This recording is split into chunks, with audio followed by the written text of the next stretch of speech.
നമസ്കാരം. കഴിഞ്ഞ 10 വർഷമായി ഗണിച്ചും കുറിച്ചും നീട്ടി പോകുന്ന തിരുവനന്തപുരം മെട്രോ പദ്ധതി അങ്ങനെ അവസാന ഘട്ടത്തിലെത്തി നിൽക്കുകയാണ്. ഇനിയെല്ലാം സർക്കാരിന്റെ തീരുമാനം അനുസരിച്ചായിരിക്കും മുന്നോട്ട് പോകുന്നത്. ഏത് അലൈൻമെന്റ് ആയിരിക്കും തീരുമാനിക്കപ്പെടുക എന്നതിനെക്കുറിച്ച് കാത്തിരിക്കുകയാണ് തിരുവനന്തപുരത്തുകാർ. ഇടയ്ക്കിടയ്ക്ക് വരുന്ന വാർത്തകൾ പരിശോധിക്കുമ്പോൾ വ്യക്തമാകുന്നത് ഇപ്പോഴും അലൈൻമെന്റിൽ ഉണ്ടായിരുന്ന കൺഫ്യൂഷൻ തന്നെയാണ്. പദ്ധതി നിർവഹണ ഏജൻസിയായ കൊച്ചി മെട്രോ റെയിൽ ലിമിറ്റഡ് 6 വ്യത്യസ്ത അലൈൻമെന്റുകൾ മുന്നോട്ട് വെച്ചിരുന്നു. ഇനി സർക്കാരാണ് ഇതിൽ തീരുമാനമെടുക്കേണ്ടത്. പരമാവധി യാത്രക്കാർ ഉൾക്കൊള്ളുന്ന റൂട്ട് നിശ്ചയിക്കുക എന്നതാണ് ഏറ്റവും പ്രധാനപ്പെട്ട കടമ്പ. അതുപോലെ തന്നെ ഇത് ഭൂമിക്കടിയിലൂടെയാണോ അതോ മുകളിലൂടെയാണോ എന്നതുമൊക്കെ DPR വരുന്ന സമയത്തായിരിക്കും വ്യക്തമാക്കപ്പെടുക. നേരത്തെ നിശ്ചയിച്ചിരുന്ന പള്ളിപ്പുറം മുതൽ കരമന വരെയുള്ള റൂട്ടിൽ തന്നെയായിരിക്കും മെട്രോ പദ്ധതി മുന്നോട്ട് പോകുക എന്നതായിരുന്നു ഒരു ഘട്ടം വരെ ഉറപ്പിച്ചിരുന്നത്. എന്നാൽ പിന്നീട് NH66 കഴക്കൂട്ടം കടമ്പാട്ടുകോണം സ്ട്രെച്ചിന്റെ വികസനം ആരംഭിച്ചതോടെ ഈ റൂട്ടിൽ ഹൈവേ അതോറിറ്റിയുടെ അനുമതി ലഭിക്കുക എന്നത് തടസ്സമായി ഉയരുകയും ചെയ്തു. കൃത്യമായ റൂട്ട് നിശ്ചയിക്കപ്പെട്ടാൽ മാത്രമേ ധനവകുപ്പിന്റെ അനുമതിയോടെ ഈ വിഷയം വീണ്ടും സർക്കാരിന്റെ മുന്നിലേക്ക് എത്തുകയുള്ളൂ. അലൈൻമെന്റിൽ തീരുമാനമായാലുടൻ തന്നെ പദ്ധതിയുടെ നിർമ്മാണ നടപടികൾ തുടങ്ങും എന്നാണ് KMRLന്റെ പക്ഷം. സർക്കാരിന്റെ അന്തിമ തീരുമാനം ഉടൻ തന്നെ ഉണ്ടാകും എന്നാണ് ഒരു പ്രതീക്ഷയുണർത്തുന്നത്.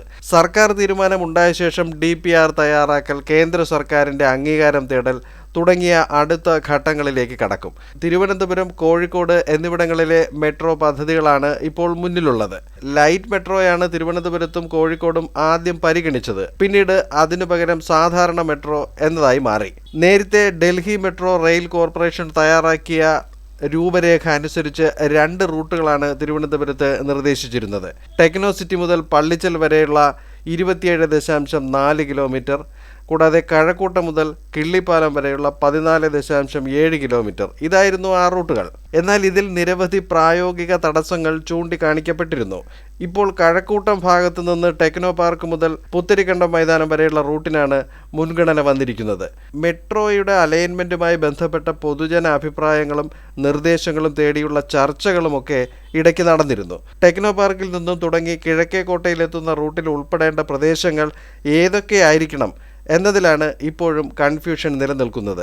ശ്രീകാര്യം, മെഡിക്കൽ കോളേജ്, PMG, പട്ടം ഇവയെല്ലാം ഇതിന്റെ പരിധിയിൽ വരുന്നുണ്ട്. തലസ്ഥാനത്ത് ഏറ്റവും തിരക്കുള്ള സമയങ്ങളിൽ 15,000-ലധികമാണ് യാത്രക്കാരെ പ്രതീക്ഷിക്കുന്നത്. ഇടയ്ക്ക് നിർദ്ദേശങ്ങൾ വന്നിരുന്ന ലൈറ്റ് മെട്രോയേക്കാൾ ചിലവ് കുറഞ്ഞതാണ് സാധാരണ മെട്രോ എന്നാണ് പറയപ്പെടുന്നത്. 15 വർഷം മുൻപ് സമർപ്പിച്ച DPR ഒക്കെ ഉപേക്ഷിച്ച് ഇപ്പോൾ KMRL തയ്യാറാക്കുന്ന DPR-അനുസരിച്ചാണ് കാര്യങ്ങൾ മുന്നോട്ട് പോകുന്നത്.